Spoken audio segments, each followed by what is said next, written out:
네, 오늘 이사야 39장 말씀을 이제 마지막으로 이사야서를 살펴보는 것이 마무리되고 이제 내일부터는 창세기의 뒷부분으로 넘어가게 되겠습니다. 이제 먼저 앞부분의 내용을 간단히 요약하겠습니다. 우리가 보지 못한 37장 후반부는 사내립이 이제 서한을 보냈지 않았습니까? 그것에 대해서 히스기야가 탄원 기도를 했고 하나님께서 그 기도에 응답하신 내용입니다. 하나님께서는 오만한 사내립을 벌하셔서 그들이 자기들의 프로들에게 하는 것처럼 갈고리로 코를 깨어 데려가듯이 그를 물러가게 하실 것이다. 이런 응답이었습니다. 그리고 실제로 우리가 여러 번 거론한 것처럼 하루아침에 18만 5천 명의 군사가 몰살되게 하시고 그가 다시 아수르로 물러가게 하셨습니다. 사내립은 자기 자식들에 의해서 죽임을 당하는 최후를 맞았습니다. 네, 이제 우리 바로 앞에 있는 38장의 내용을 봅니다. 여기는 우리가 너무나 유명해서 잘 아는 내용들입니다. 병에 든 히스기야의 기도가 나옵니다.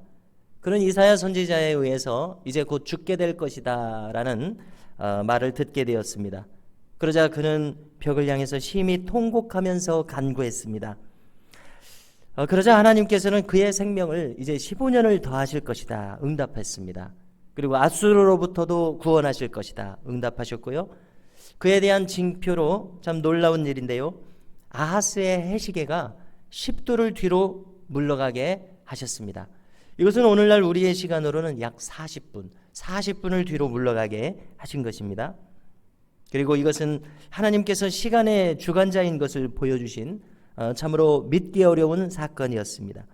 자, 우리가 성경 전체를 찾아봐도 이런 일은 다시는 볼 수가 없는데요, 이처럼 전무후무한 은혜를 입은 아주 특별한 사건이 기록되어 있습니다.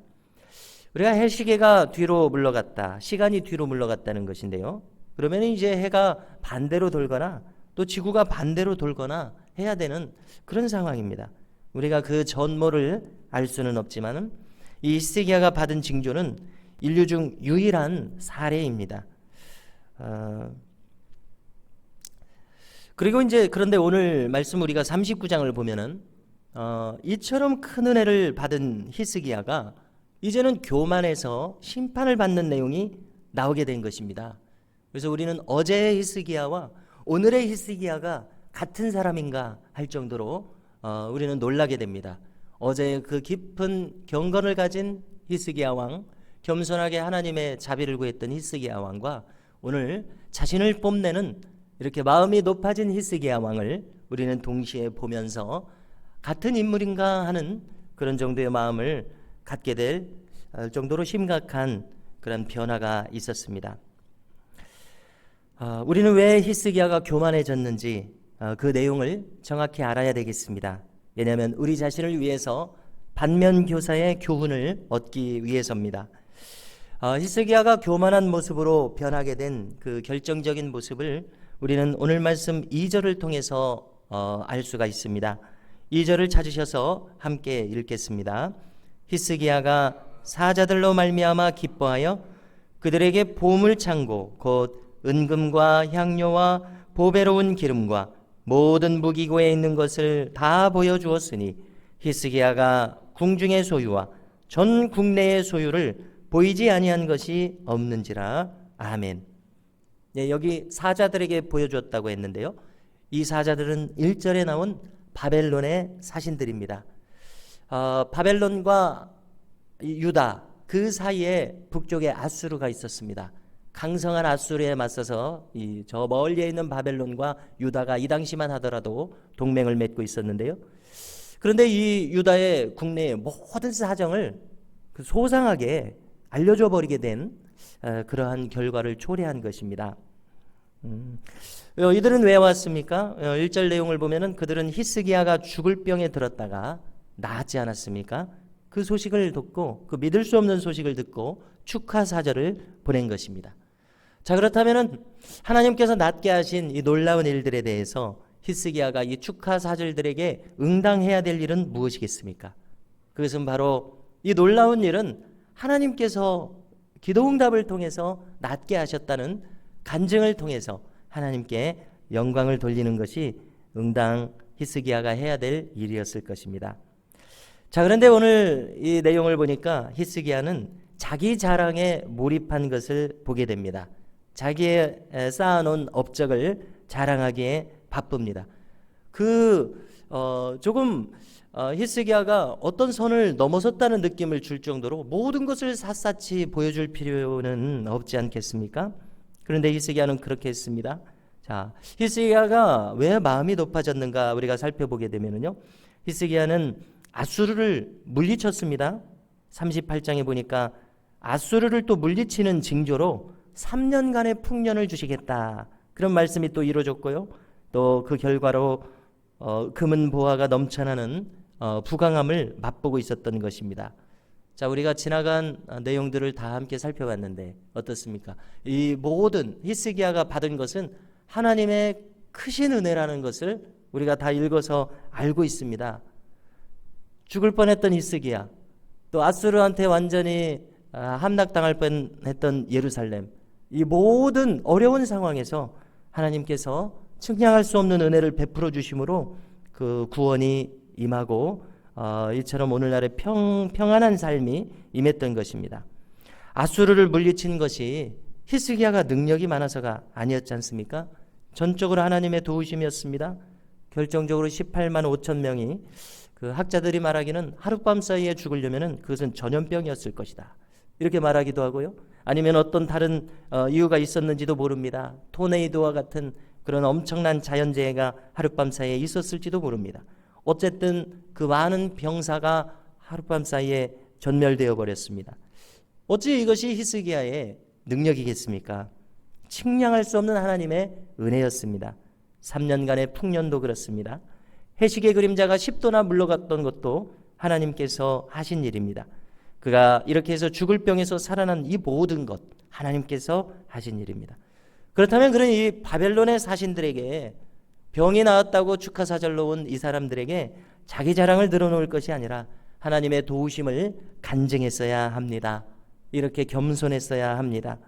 그러나 어찌된 일인지 그는 순식간에 교만해져 버렸습니다. 어제와 같은 사람인가 할 정도로 교만해져 버렸습니다. 2절 말씀 말미를 보니까 히스기야가 궁중의 소유와 전 국내의 소유를 보이지 아니한 것이 없는지라, 이렇게까지 할 필요는 없지 않습니까? 그런데 이렇게 한 것을 보니까 그의 마음이 상당히 높아진 것을 알 수 있습니다. 이제 이에 이사야 선지자가 왔습니다. 이것이 어떻게 된 일인지 모든 일에 경유를 묻습니다. 3절 이하입니다. 다 듣고서 이제 이사야 선지자는 하나님의 진노를 전하게 되었습니다. 6절 이하를 보니까 말합니다. 유다 왕조의 모든 소유가 바벨론으로 옮겨져 버리고 아무것도 남지 않게 될 것이다 말합니다. 그리고 이 왕가의 후손들이 바벨론의 환관이 될 것이다. 네, 이와 같은 치욕이 어디 있겠습니까? 이렇게 될 것이다 말합니다. 자, 성도 여러분, 오늘 이 히스기야의 사례가 우리에게 주는 교훈이 있습니다. 그것은 우리가 믿음의 절정에 이르렀을 때에, 은혜의 절정에 이르렀을 그때가 우리에게는 또 가장 위험한 때라는 그런 교훈입니다. 그가 구원받게 된 것은 무엇으로 인한 것이었습니까? 오직 하나님의 은혜였습니다. 그를 가장 낮추셨을 때에, 그때에 하나님의 크신 은혜가 임했었습니다. 하나님의 은혜로 구원받았다면 하나님께서 베푸신 것을 생각하면서 사는 것이 마땅할 것입니다. 그런데 그것을 새까맣게 잊어버렸습니다. 그리고 지금 자기에게 주어진 모든 것들을 당연하게 생각한 것 같습니다. 이것은 순식간에 어느 틈에 이렇게 되었던 것 같습니다. 그래서 그는 자기 공로로 생각한 것 같습니다. 그래서 저 바벨론 동맹에게 자신의 면을 세우고 과시하기에 급급한 인격으로 추락하고 말았습니다. 성도 여러분, 우리는 본래 우리 자신의 모습을 망각하지 말아야겠습니다. 모든 것이 주님께로부터 온 것이라는 이 철저한 은혜의식을 우리는 잊어버려서는 안 될 것입니다. 성도가 가장 조심할 것은 교만이라고 생각합니다. 하나님 앞에서 또 타인 앞에서 우리는 언제나 겸손해야 되겠습니다. 우리가 겸손한 모습을 잃지 않기 위해서 우리 자신을 돌아보고 하나님께서 무엇을 우리에게 주셨는지를 생각할 수 있는 은혜가 우리 가운데 있기를 간절히 소망합니다. 이제 주신 말씀을 붙들고 기도하는 시간을 가지겠습니다. 기도하실 때에 받은 은혜를 망각하지 않게 하소서 기도하고요. 또 은혜로 받은 것을 교만의 재료로 삼지 않게 하소서 기도하고요. 자기 공로로 착각하지 않게 하소서, 감사 찬송으로 하나님께 영광 돌리게 하소서, 우리가 이렇게 기도하고자 합니다. 또 우리가 주신 기업과 가정과 자녀손들을 위해서, 나라와 민족과 교회를 위해서, 우리 윤정순 권사님을 비롯한 환우들과 환난당한 지체들을 위해서 기도합니다. 주여 한번 부르짖고 기도하시겠습니다. 주여